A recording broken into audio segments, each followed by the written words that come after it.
Mancini, boa noite, parabéns pela estreia com vitória no Campeonato Paulista.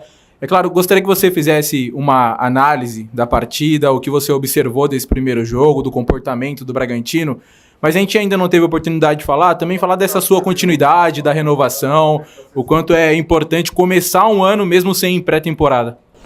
Boa noite a todos, obrigado, é uma vitória muito importante, porque você largar bem é fundamental, né, num campeonato um pouco mais curto do que o habitual, então seria importante não só que a gente estreasse bem, jogando bem, mas a vitória acaba, de certa forma, nos dando um alívio, né?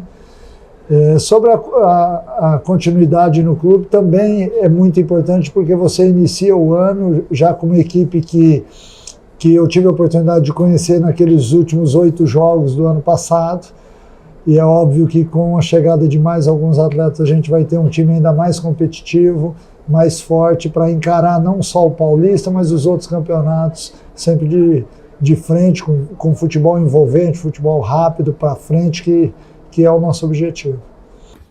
Mancini, boa noite. Antônio Vinícius, da Rádio Auriverde de Bauru. Gostaria da sua avaliação sobre 2 jogadores que entraram durante o segundo tempo, né? Primeiro o Sousa, fazendo a sua estreia pelo Bragantino, e também o Vinicinho, que acabou sendo decisivo para o lance do gol. E também sobre a formação do elenco para essa temporada, se o Bragantino ainda tem alguma pretensão de fazer contratações, manteve uma base do ano passado. Queria te ouvir sobre isso, por favor. Nós temos sim, sempre que tiver a possibilidade de nos reforçarmos, essa é a ideia, né? Nós sabemos que a janela vai até o final de fevereiro, então tem muita coisa ainda para ser visto, né? Esse início de campeonato, agora a gente tem uma equipe que já está montada, mas é importante que sempre dê uma oxigenada em todos os sentidos, né? Nos atletas, naqueles que porventura podem até sair do clube para outros clubes, e assim com a chegada também de outros jogadores. O Vinicinho e o Sousa, né? O Sousa fez a estreia hoje, é um atleta que chegou, que já está bem à vontade no elenco. O Vinicinho é um atleta que já vem desde outros tempos nos ajudando bastante, ajudou naquelas últimas partidas do Brasileiro 2025, hoje foi fundamental na entrada dele, e o Sousa deu um ritmo diferente para o jogo, né? A entrada dele e do Ramírez fizeram com que o meio-campo tivesse um pouco mais de mobilidade. Achei que nós iniciamos bem a partida, houve uma queda no final do primeiro tempo, aí a gente voltou bem, aí o jogo ficou equilibrado, e nas substituições a gente teve uma ligeira vantagem ao Noroeste, e numa dessas vantagens acabou saindo o gol da vitória. Mancini, forte abraço. Luiz Lanzoni, da Rádio Auriverde de Bauru. Eu sei que o coletivo costuma ser para falar apenas sobre o jogo, mas é a única oportunidade que nós de Bauru temos de conversar com você. Você tem uma passagem marcante pelo Esporte Clube Noroeste, deixou saudade para o torcedor, e depois foi para Jundiaí, onde você também foi muito feliz, depois com a conquista, se transformando como técnico, e a Copa do Brasil vindo com o Paulista. Mas queria que você falasse um pouquinho como é que está, depois de tanto tempo, de volta à Cidade Sem Limites, e como que você vê essa transformação que o Noroeste está tendo nos últimos anos. Em primeiro lugar, é uma satisfação muito grande voltar a Bauru, onde eu fui muito feliz por pouco tempo, mas fui muito feliz. Foi uma passagem muito importante na minha vida, porque acabou me levando para o clube que, de certa forma, me projetou, não só como jogador, mas como treinador, numa nova função também.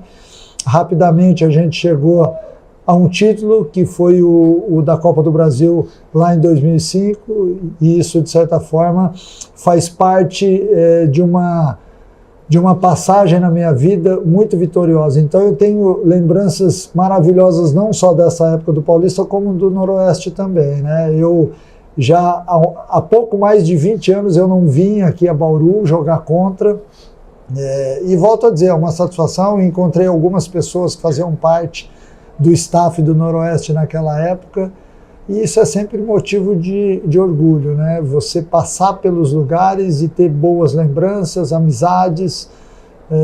Eu espero, sinceramente, que essa nova fase do Noroeste só melhore. Eu tive a oportunidade de conhecer o presidente do Noroeste lá na festa da federação. Me pareceu um cara extremamente sério, e o futebol, ele precisa dessas pessoas, né? Eu vi aqui algumas mudanças já na área, Bati papo com várias pessoas que são ligadas ao Noroeste para saber do que eles estão pensando sobre futebol. Enfim, eu fico feliz de ver o Noroeste nessa situação, de volta à Série A1, e fico feliz também de ter reencontrado pessoas importantes que fizeram parte da minha história lá atrás. Mancini, um abraço, eu sou o Jota Martins, eu posso dizer que tive o privilégio de conhecê-lo melhor, né? Pela sua passagem, eu era setorista, tivemos uma convivência muito estreita, porque hoje, tempos diferentes, a dificuldade para a imprensa está muito evidenciada, né? Esse contato não existe mais. Mas eu estou feliz pelo sucesso que você tem tido, mas a minha pergunta vai de encontro ao seu momento.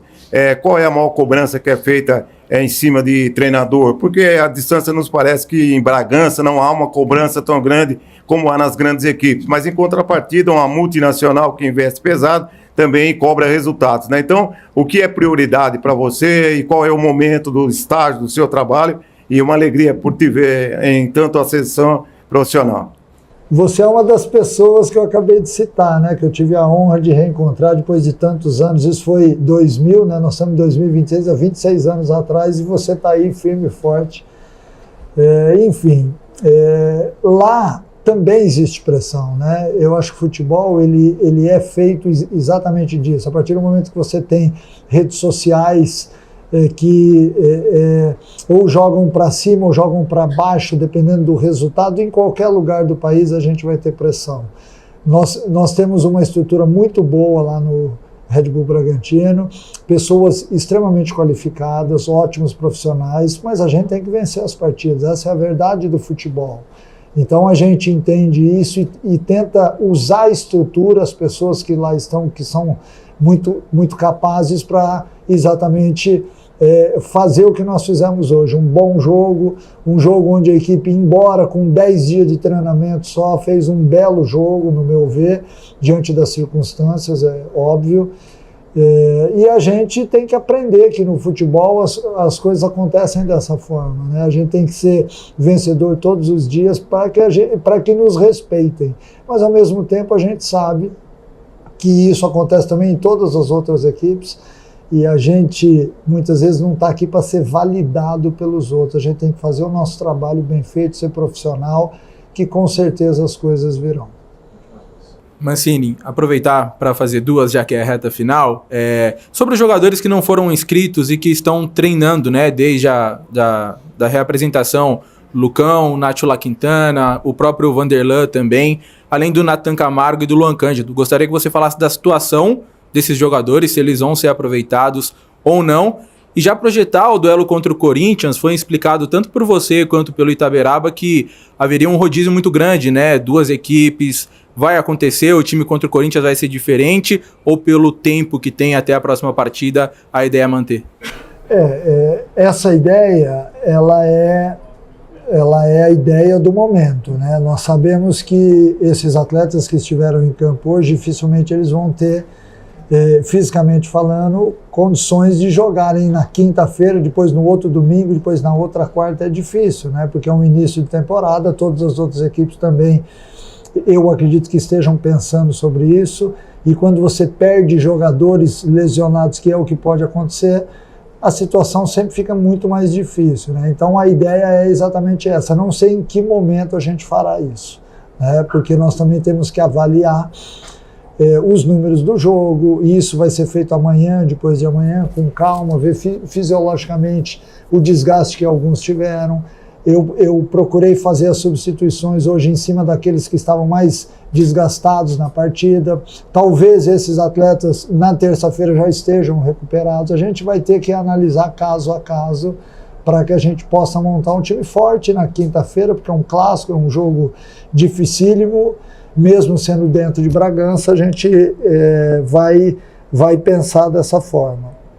E sobre os atletas, a gente tem 25, 26, 27 jogadores. Eu tive que escolher 23, né, para figurarem agora. Alguns atletas estão, diferentemente daqueles que vieram na viagem, em desigualdade física ou técnica. Então, por isso eu escolhi esses 23. Mas eles estão inseridos no processo, ninguém está fora de maneira alguma.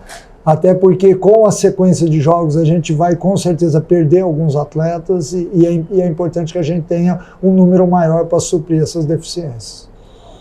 Mancini, boa noite. Fernando BH do Canhota 10. Aproveitando na condição de imprensa local também, queria que você fizesse uma análise do seu adversário do Noroeste, como você se preparou para essa partida e que você enfrentou em campo aí. Eu achei o time do Noroeste muito bem montado, bem dirigido. O Guilherme é um cara inteligente, que sabe armar bem as suas equipes. Eu entendi que alguns atletas chegaram um pouco em cima do tempo para ele também, e por isso ele teve que fazer as substituições na segunda etapa, mas é um time que vai incomodar bastante gente no Paulistão, não tenho dúvida disso. Tem força física, tem uma boa bola parada, é um time que compete bastante. Eu saio daqui satisfeito em função da vitória, logicamente, sabendo que foi diante de uma equipe que certamente vai dificultar muito as equipes que jogarem aqui.